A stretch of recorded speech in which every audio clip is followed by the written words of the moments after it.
Here's Johnson. Okay, good morning. It is June 6, 2020. What a week it has been.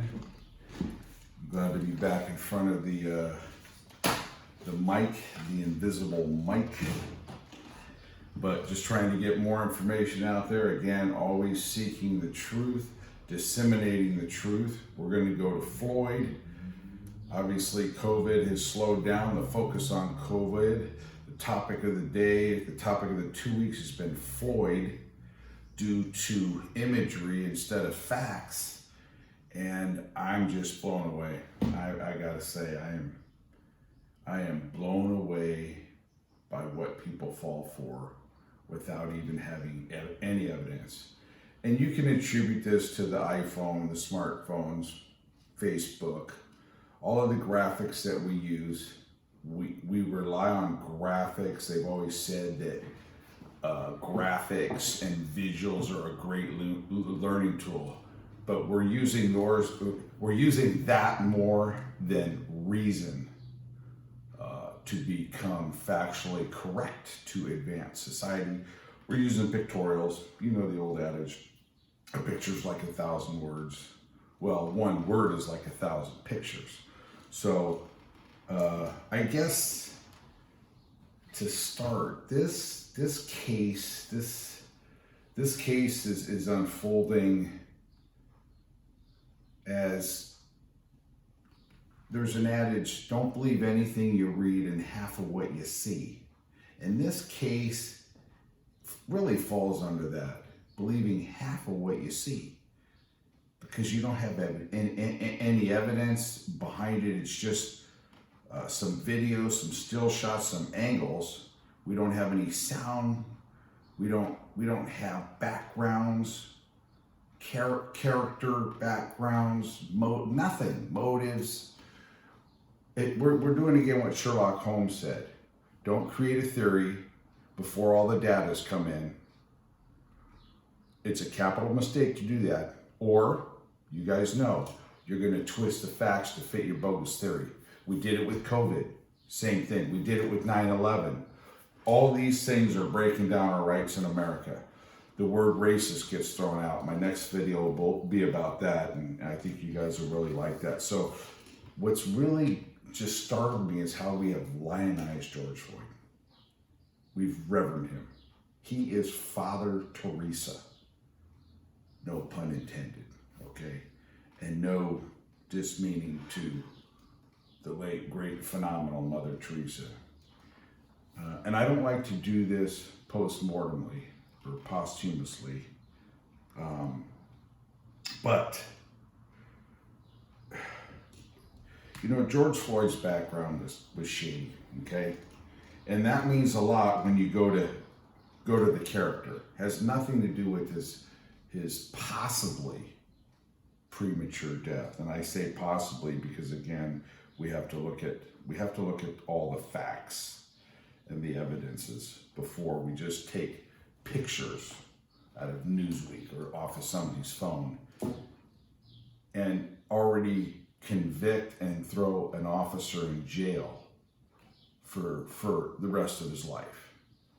So could George Floyd's death be homicide? Yes. Could it be involuntary manslaughter? Yes. Could it be criminal negligence? Yes. Could it be a suicide? You haven't heard this one. Could it be suicide? Absolutely. And I'm saying it. George Floyd could have died from suicide. And you're looking at me right now and going, you're nuts. No, I'm not nuts. I'm wise. I'm prudent. Everything that's going on right now is disgusting. All of these riots and burning and hatred and evil, just like it says in 2 Peter chapter 2, that people are going to love reveling in the streets and just denouncing authority and smearing the dignitaries. And it's just, it's satanic, man. Bottom line, it's satanic. So to go back to George Floyd, which everybody knows, I know, everybody knows all this. So in 98, he had another stint for a theft in August of 98. And this is according to what these sources are all over the place. Okay, I think this was the Mercury News. I'm not sure. I think it was the Mercury News. But we all know George Floyd was arrested in theft for 1998, 2002, criminal trespassing. He served 30 days. 2002, he was arrested again. Okay, served 8 months on the same offense. Then in 2005, he served 10 months for having cocaine. So from 98 to 2005, he was in and out of jail 5 times. Okay? And then he was in prison. Okay? In Houston, he committed armed robbery. He did 5 years. Okay? Pointing a gun to a woman's stomach, he did 5 years. So that's part of his character background. And then moving forward, I'd heard he had a 6-year-old daughter. God bless her soul. I hope she has a daddy that can fill that void. I don't know if he was ever around. And again, not to posthumously demean George Floyd, but I think it was according to his son, and I forget the news source, but I could dig it up. And if you want the truth, don't Google, go to Bing, because Google filters all of this stuff. As bizarre as it is that they would actually filter George Floyd news that brought out the truth about something that could exonerate the officers, they're going to filter it out. You would think, my goodness, why would they do that? But they do it. So I've told you in my videos before. If you want the truth, you better go to Bing and you better dig a little deeper, because Google's not going to give it to you. So, okay, I heard he had a 6-year-old daughter. Well, then I found out he had a son, 27 years old. His son said he hadn't seen him since he was 4 or 5. So where was the fatherhood there? I'm not sure he's going to be a father with his daughter. That was just all propped out. Those were props just to make him look like, yep, Father Teresa. So, and the article said that it was an estranged relationship. I believe that he basically abandoned his son. If his son hadn't seen his dad since he was 4 or 5 and he's 27, hey, that's not estranged. Hadn't seen him? Wow, that's deep. That's sad. So now we get to the case. We get to the fatality. We get to the scene on the corner. The disgusting scene, the photo op, the photo shot, the still that's everywhere you look. It's a still shot. I haven't watched a whole lot of this video because I'm not really into this. I'm just into the truth. So if I was to try this case in defense of the officer, these are some of the things that I would say. The toxology reports came back, okay? We know what those came back like. That he had fentanyl in him, okay? He had fentanyl in him. He had oxycodone in him. He had, we're going to get it exact here. That way we don't foul anything up. All right. He had Oxycontin in him. He had fentanyl in him. He had THC in him. He had methamphetamine in him. Okay? Hypoxia exists and can exist from the fentanyl. The fentanyl, what it does is it causes respiratory distress and fatality. It can cause the death. And if you mix it with other chemicals, other drugs, it's surely to kill you. Okay? And he had methamphetamine, which is an upper, fentanyl, which is a downer. Okay? And what happens is it starts causing irresponses to your low-level oxygens because of your receptors, your endorphins. Your receptors start malfunctioning, okay? And what happens is you can't breathe, and you're not even aware that you can't breathe. Obviously, he was saying he couldn't breathe because he was talking about it. I had realized in the video that he was resisting arrest when they were trying to put him in the car. And as a side note to all this, and it sounds cheesy, but during the whole COVID, I know personally, firsthand, officers, they said the police forces, they don't even want to get near people. They don't want to arrest people because of COVID. And here he was in a situation that he had to arrest somebody that was resisting arrest. And the reason why the other officers weren't monitoring him is because they were on a lookout. They were basically scoping the area to make sure that maybe they didn't get accosted. Why would you turn your back at the scene of a crime to the peoples of the neighborhood? That's not their tactical positions. That's not what they're taught to do. At least I wouldn't think so. So the officer, first of all, the knee on the neck was a legal tactical restraining maneuver by the Minneapolis police force.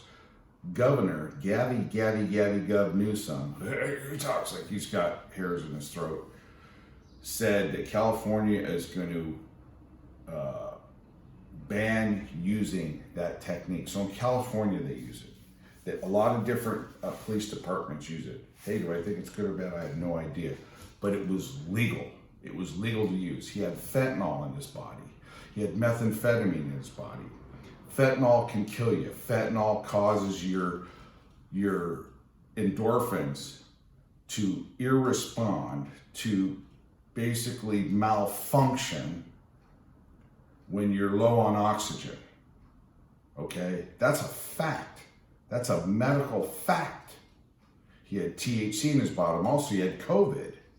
Okay, so he had all sorts of stuff in his system. So there's a legal term, but for something happening, this wouldn't have happened. Okay? Also, if Mr. Floyd wasn't at that scene doing what he was doing in the wrong place at the wrong time for the wrong situation, those officers wouldn't have been called in. Okay? And this officer, Sheldon, is that his name? I'm trying to get information on the guy. You can't find anything on him. I would think he would have a background, a myriad of things that have gone bad. Yes, he's had 17 complaints, but that's standard for a man who's been in the police force that long. He hasn't had a high complaint history, and you can file a complaint for anything. I can complain about you. If you're on the fire department, I can complain to the fire department. I can complain to schools. It's the complaint card. It's cheesy. It's a society that we live in. Okay, we just complain about anything, and then people backpedal and panic and feel, oh, I could lose my job. Oh, it's going to cause me I'm going to have a bad reputation.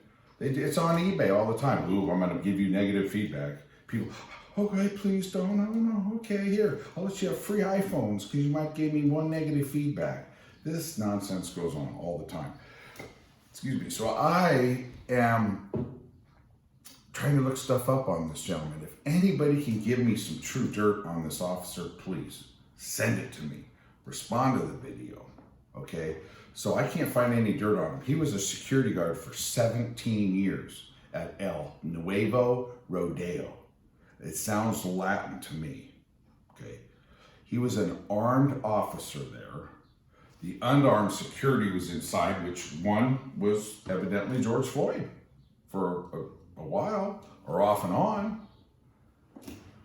So for 17 years, and there was a female owner, he was there for 17 years. and nobody ever said that he was this or that or racist or he overly aggressively used his force, that you could file a complaint. Why did the lady keep him on as an officer? See, the facts, they don't meet the picture, they don't meet the narrative. These are the facts. So what you have is, they threw in this second-degree murder, they threw it out there. That's a bone for the public. This helps create more riots, pseudo-protests.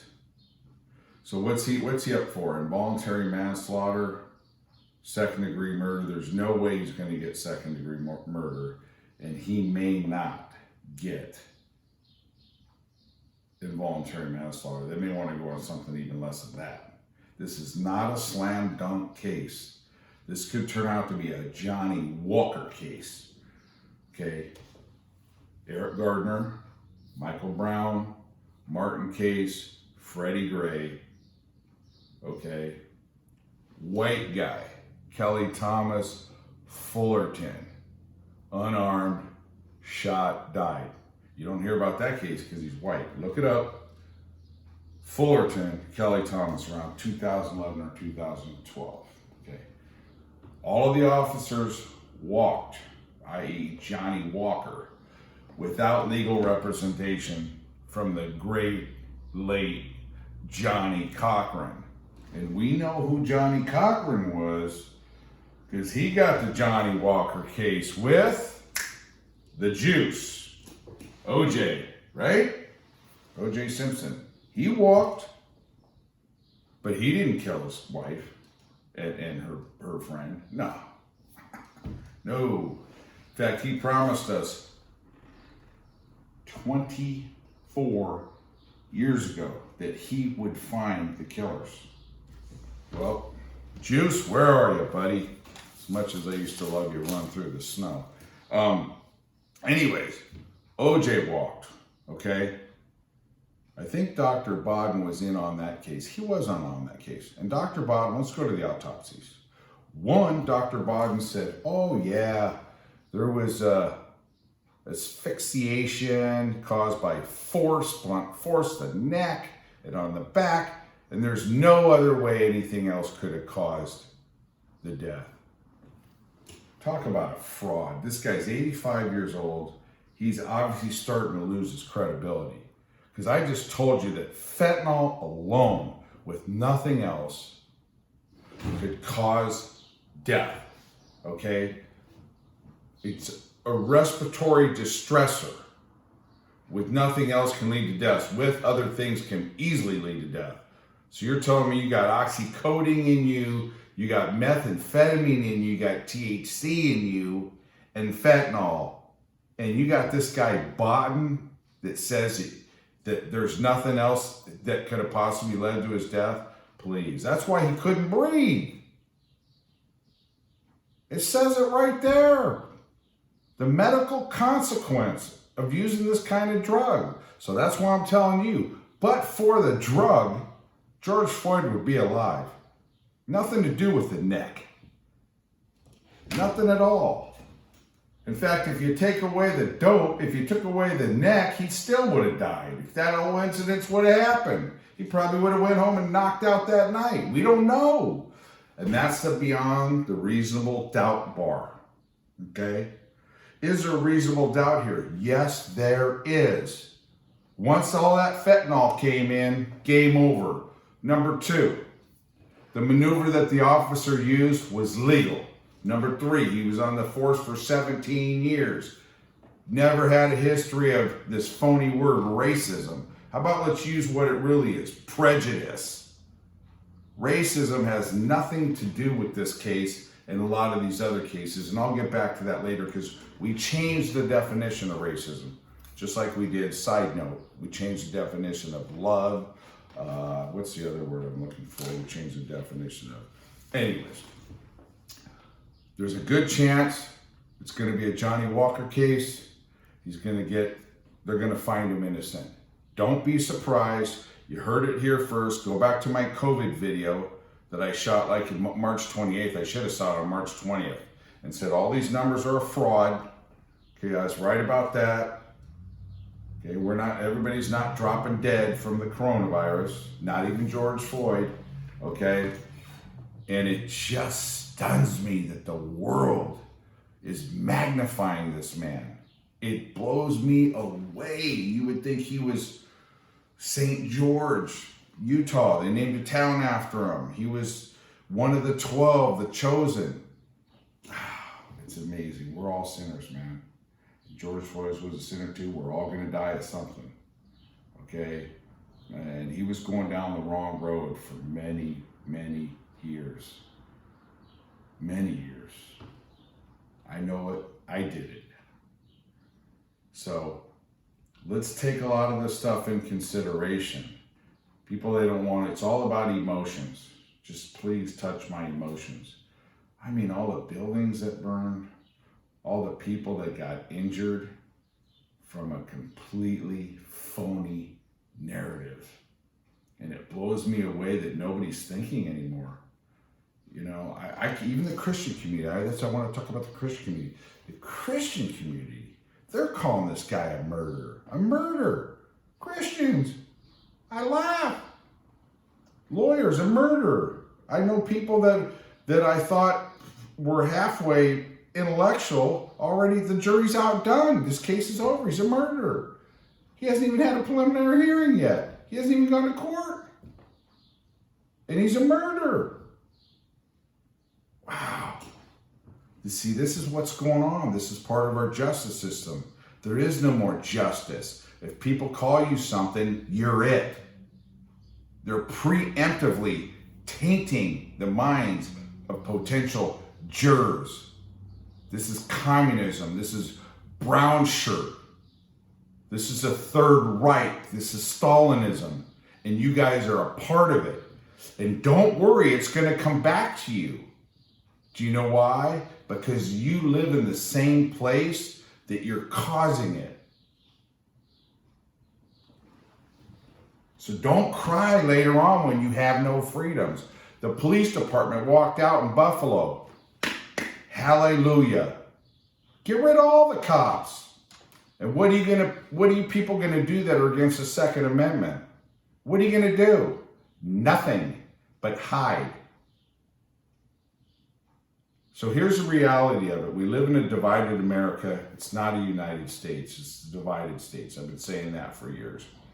The George Floyd fatality, it's like creeps me out. It's like I'm living in the Twilight Zone 2 or something. It's bizarre.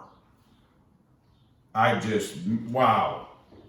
Everything that went down. And they're exalting this man. And for what, I have no idea. I mean, if this guy was a upstanding citizen, that changes the game tremendously. It's not even close. So I just pray to God that you guys think Jesus is the way, the truth, and life. Don't revel in the streets. Don't take great joy in reveling in the street, okay? Don't do it. All right? Let's see. Let's go back. You guys know where we're going. Let's just go back to what happened here. 2 Peter. 2 Peter 2. Okay? We know it. We know what it says. Here it is. 2 Peter 2. If I knew what it was, I could spray it out here quicker. But this is what they're doing. Having eyes. Here you go. 13. 2 Peter chapter 2, verse 13. And shall receive the reward of unrighteousness, as they count it pleasure to riot in the daytime. Spots they are and blemishes, sporting themselves with their own deceivings while they feast on you. That's what's happening. All of these people are feasting. The riots, everything went down, Santa Monica, Huntington Beach, Philadelphia, Atlanta, all that. The mayor is crying. Please, Walmart, don't leave us. Walmart, evil Walmart. You hate Walmart. They're racist. They don't pay enough. Now you're begging them to stay there. Santa Monica, all the liberal cities, they're the ones that were burning up. COVID, the COVID fatalities, they're all in the liberal states. I told you, liberalism, coronavirus, and now this, the George Floyd deception and misperception is killing you. Let's stop it. Come to Christ. Repent. Repent. Resist your flesh.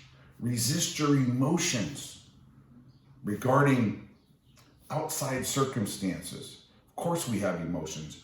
Resist them. Don't fight against flesh and blood. Fight against the principalities in high places, the spirits of darkness. Okay? That's what we need to fight against. God bless you guys. Think about what I said. Think about it. Have a great day. Look at my next video also. I'm coming back. Look at my next video at Racism 2 and see what you think. Thank you.